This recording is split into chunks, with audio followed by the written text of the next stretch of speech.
Marseille réclame en justice des millions d'euros aux propriétaires de Airbnb pour les punir d'exploiter illégalement des logements. On t'en dit plus. La ville a assigné ce lundi 24 novembre 3 multipropriétaires pour l'exploitation irrégulière d'un total de 24 meublés touristiques au tribunal civil.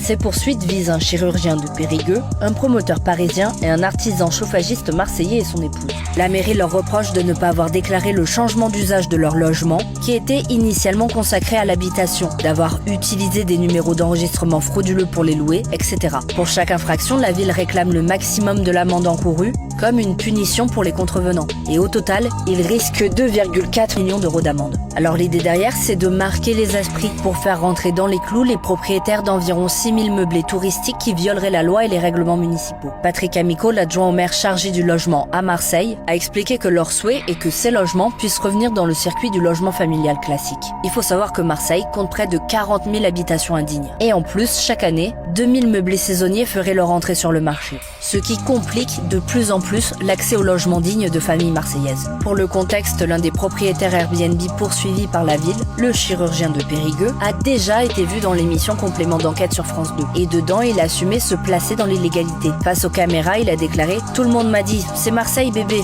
on doit se débrouiller ». C'est notamment pour cela que la ville dénonce le sentiment d'impunité ouvertement affiché de ses bailleurs. Le couple de retraités propriétaires de 13 logements cumule quant à lui les infractions. En plus de ne pas avoir déclaré la transformation d'une résidence principale en location Airbnb, il louait un appartement dans un immeuble sous arrêté de mise en sécurité, car menaçant de s'effondrer selon l'avocat de la ville, ce qui interdit catégoriquement d'y louer un logement.